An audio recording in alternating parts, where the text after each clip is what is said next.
గతంలో భారతీ గారిని ఎవరన్నా పల్లెత్తి ఒక మాట అన్నాలన్నా కానీ భయపడేవాళ్ళు. సో సోషల్ మీడియాలో కావచ్చు, ఎక్కడైనా సరే భారతీ గారి పేరు తీసుకొని వస్తే సోషల్ మీడియా వేదికగా అటు కేసులు మొత్తం ఓవరాల్గా ఒక ఒంటికాల మీద లేసేవాళ్ళు. కానీ ఈ ప్యాలెస్లు కావచ్చు, కుటుంబ గొడవలు కావచ్చు, మొత్తం దీని అంతటికీ కారణం అంటే వైఎస్ఆర్సీపీ ఈరోజు ఇంత ఘోర ఓటమికి కూడా ప్రధాన కారణం భారతీ గారి ఐడియాలజీ కొంపముంచింది. భారతీ గారి ఆలోచనలో ఈ విధంగా ఈ ప్యాలెస్లు కావచ్చు, ఈ ఆస్తులు కావచ్చు అని చెప్పి ఇప్పుడు బయటకు వచ్చి చాలామంది మాట్లాడుతున్నారు. ఎంతవరకు అది మనం అంటే జగన్మోహన్ రెడ్డికి కొంచెం గ్రేస్ మార్కులు అన్నా వేద్దామని అనటమే కానీ అసలు జగన్మోహన్ రెడ్డికి ఇష్టం లేకోకుండా భారతీయ ఆలోచనలు ఎంతవరకు వస్తాయండి? అసలు మామగారి అధికారాన్ని అడ్డం పెట్టుకుని ఆవిడ సూట్ కేసు కంపెనీలు ఎలా పెట్టగలుగుతుందండి? ఆ రోజు నుంచి మొదలెట్టి జగన్మోహన్ రెడ్డి చేయకుండా ఎక్కడ జరుగుతుందండి? ఆయనకున్న ఏకైక ఉద్యోగస్తుడు ఆడిటరు విజయసాయిరెడ్డి. ఒక్క విజయసాయిరెడ్డి ఎంప్లాయీ తోటి ఆయన సూట్ కేస్ కంపెనీలు అన్నీ పెట్టి అన్ని కోట్లు, వేల కోట్లు సంపాదించాడు. సరే, నువ్వు సీఎం అవ్వాలి అని ఆవిడ అనుకుంటే చెప్పలేం, కానీ ఒకవేళ వివేకానంద రెడ్డిని అవినాష్ రెడ్డికి అడ్డు తొలగించాలి అని ఆవిడ అనుకుంటే కాదనలేము. అత్తగారిని ఇంట్లో ఉండనివ్వకుండా అత్తాకోడళ్ళు పంచాయతీలాగా చేసి అత్తని ఇంట్లో ఉండనివ్వకుండా చేసింది అంటే ఒప్పుకోగలము. చెల్లెలకి సరిగా వాటాలు ఇవ్వనివ్వలేదు అంటే ఒప్పుకోగలం. కానీ ఈ రాజకీయ నిర్ణయాలన్నీ కూడా ఆమె భారతీ చేసింది అని అనడానికి ఎలా కుదురుతుందండి? ఇంతమంది మనగాళ్ళందరూ ఏమైపోయారండి? వీళ్ళందరూ ఏం చేశారండి ఆ రోజు? అంటే వీళ్ళందరితో కూడా ఆమె చెప్పిందా? ఇది తప్పుడు మాట అండి. ఏంటంటే ఏ కుటుంబం అయినా బాగుంటే మగవాడి దక్షత అంటారు. ఆ కుటుంబం ఏదన్నా నాశనం అయితే ఆడపెత్తనం అంటారు. ఇది అనాదిగా వస్తున్నది. ఆడవాళ్ళని ఇంకొక మాట మీద ఇంకొక మాట అనడానికి పనికొస్తుంది తప్పితే ఈ తప్పుడు నిర్ణయాలన్నిటికీ కారణం జగన్మోహన్ రెడ్డి పిచ్చి. ఆ పిచ్చి పరాకాష్ఠకి వెళ్ళింది. కాకపోతే ఆ పిచ్చిని ఆవిడ ఆమోదించి ఉండొచ్చు, దాన్ని ఇంకొంచెం పెంచి ఉండొచ్చు, కానీ ప్యాంపర్ చేసి ఉండొచ్చు. కానీ ఆవిడ వల్ల అంటే మటుకు నేను ఒప్పుకోనండి. ఎందుకంటే ఈయనకైనా తక్కువ ఉన్నారు రాజకీయ సలహాదారులు. కానీ 150 సీట్లు ఇచ్చారు 2019లో. కానీ ఈరోజు ఒక్కసారిగా వాతావరణం మారిపోయింది.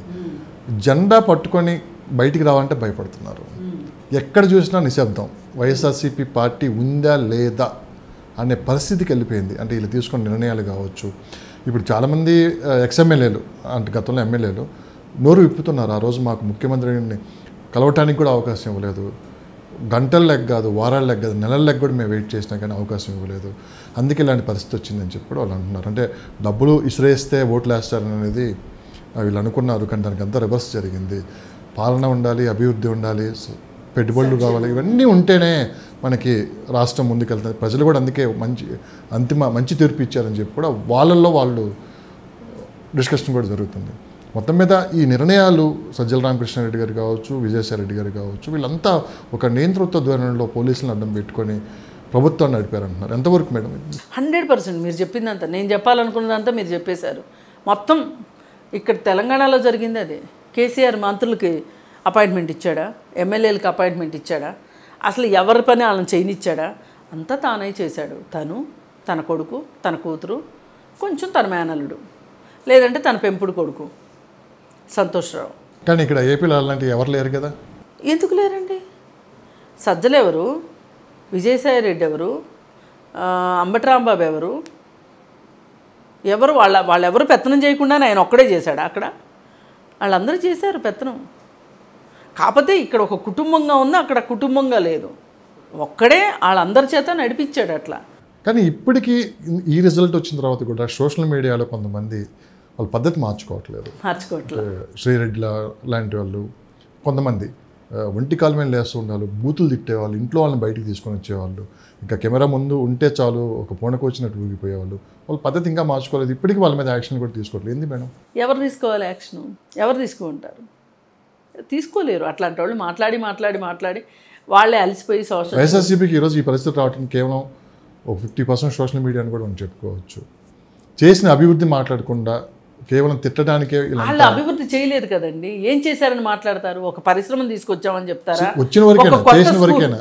కొత్త స్కూల్ కట్టామని చెప్తారా? ఏం చేశారు చెప్పండి? అమరావతిలో తట్టమట్టి ఎత్తిపోయలేదు, ఏ ప్రాజెక్టులోనూ ఒక తట్టమట్టి ఎత్తిపోయలేదు.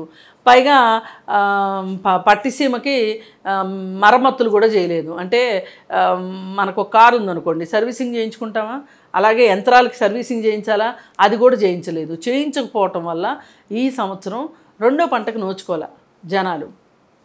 పట్టిసీమ చక్కగా గోదావరి నీళ్ళు వచ్చినాయి కదా, అది ఒక మినీ పోలవరం లాంటిది కదా, మరి ఎందుకు చేయలేదండి? ఇవన్నీ ఎందుకు చేయలేదు? ఎవరినో చేయొద్దని చెప్పారా మీకు? చంద్రబాబు నాయుడు చెప్పాడా చేయొద్దని? ఎవరు చెప్పారు మీకు? మీ దృష్టి అక్కడ లేదు. మీ దృష్టి అంతా ఆడుదాం ఆంధ్రాలో డబ్బులు కొట్టేయటం ఎట్లా, లేకపోతే ప్యాలెస్లు కట్టుకోవటం ఎట్లా,